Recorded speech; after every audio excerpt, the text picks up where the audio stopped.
बड़ी जानकारी से रूबरू कराते चले जहां विधानसभा चुनाव को लेकर बीजेपी की तैयारी। बीजेपी ने 4 राज्यों के चुनाव पर प्रभारियों की नियुक्ति की है। बड़ी जानकारी से रूबरू करा रहे हैं। विधानसभा चुनाव को लेकर बीजेपी ने नियुक्ति की है। चुनाव प्रभारियों की नियुक्ति की गई है। मध्य प्रदेश के चुनाव प्रभारी बनाए गए हैं भूपेंद्र यादव, अश्वनी वैष्णव बनाए गए हैं सह चुनाव प्रभारी, ओम माथुर बनाए गए हैं छत्तीसगढ़ के चुनाव प्रभारी, मनसुख मंडाविया होंगे सह चुनाव प्रभारी। राजस्थान और तेलंगाना के लिए भी प्रभारियों की नियुक्ति की गई है। आपको बताते चले कि विधानसभा चुनाव नजदीक है, इसको देखते हुए बीजेपी काफी एक्टिव मोड में है और ऐसे में तैयारियां यहां पर करती जा रही है, रणनीति बनाती जा रही है, उन रणनीतियों पर अमल भी कर रही है। अब देखिए बीजेपी की तरफ से आज जो तैयारी है उसका एक ढांचा भी दिखाई दिया, जहां बीजेपी ने 4 राज्यों के चुनाव प्रभारियों की नियुक्ति की है। विधानसभा चुनाव को लेकर बीजेपी की तरफ से ये नियुक्ति की गई है, चुनाव प्रभारियों की नियुक्ति की गई है। मध्य प्रदेश के चुनाव प्रभारी भूपेंद्र यादव बनाए गए हैं, तो अश्वनी वैष्णव बनाए गए हैं सह चुनाव प्रभारी। उधर ओम माथुर छत्तीसगढ़ के चुनाव प्रभारी बनाए गए हैं, तो वहीं मनसुख मंडाविया सह चुनाव प्रभारी बनाए गए हैं। इसके अलावा राजस्थान और तेलंगाना के लिए भी प्रभारियों की नियुक्ति की गई है। और हमारे सहयोगी निशांत फोन लाइन पर जुड़ चुके हैं दिल्ली से। हमारे सहयोगी निशांत, अब बीजेपी काफी एक्टिव और 4 राज्यों के लिए यहां पर प्रभारियों की नियुक्ति की गई। बिल्कुल, बीजेपी ने चारों चुनावी राज्यों के लिए प्रभारी की नियुक्ति कर दी है। सबसे पहले अगर मध्य प्रदेश की बात की जाए तो केंद्रीय मंत्री भूपेंद्र यादव को वहां की जिम्मेदारी दी गई है। उनके साथ अश्वनी वैष्णव को वहां पर सह प्रभारी बनाया गया है। इसके अलावा छत्तीसगढ़ में ओम प्रकाश माथुर को जिम्मेदारी दी गई, उनके साथ मनसुख मांडविया को सह प्रभारी बनाया गया है।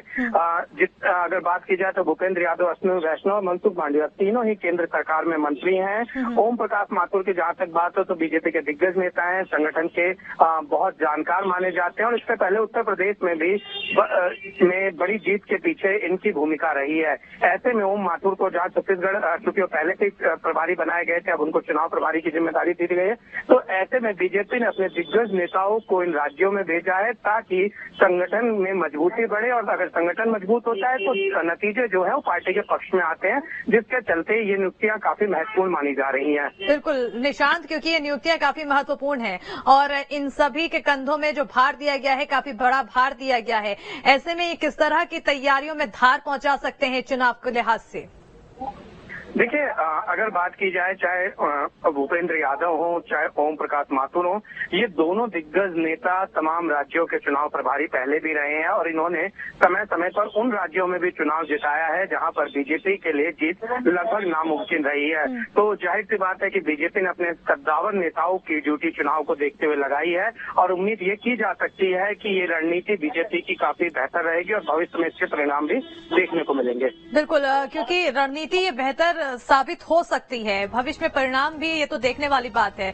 लेकिन अब इससे कांग्रेस को कितनी चुनौतियां देखने को मिल सकती है और क्या कुछ ढांचा तैयार किया जा सकता है बीजेपी की तरफ से? देखिए, कांग्रेस के लिए चुनौतियां बड़ी हैं। अगर बात की जाए राजस्थान में कांग्रेस की सरकार है, छत्तीसगढ़ में कांग्रेस की सरकार है, मध्य प्रदेश में कांग्रेस विपक्ष में है, तो ऐसे में जहां उनकी सरकार है वहां कांग्रेस को खुद को रिटेन करना है और जहां पर विपक्ष में उसको सत्ता में आना है। तो बीजेपी की तरफ से तैयारियां शुरू हो गई हैं। कांग्रेस की तरफ भी मान मनोवल का दौर कल तक चला था अगर राजस्थान की बात की जाए। हालांकि मध्य प्रदेश में चीजें फिलहाल ठीक नजर आ रही हैं और छत्तीसगढ़ में भी जिस तरीके से उन्होंने डिप्टी सीएम की नियुक्ति चुनाव से पहले की है, तो कांग्रेस को देखना होगा कि अब संगठन को कितना मजबूत किया जाए और जो नाराज नेता हैं उनको एकजुट किया जाए ताकि बीजेपी से बेहतर मुकाबला किया जा सके। बिल्कुल, बहुत बहुत शुक्रिया निशांत तमाम जानकारी देने के लिए। तो यहाँ पर हर पार्टी की तरफ से अपनी अपनी एड़ी चोटी का जोर लगाया जा रहा है चुनाव को लेकर। बीजेपी ने यहाँ पर 4 राज्यों के लिए, 4 चुनावी राज्यों के लिए चुनाव प्रभारी नियुक्त किए हैं। और बुलेटिन में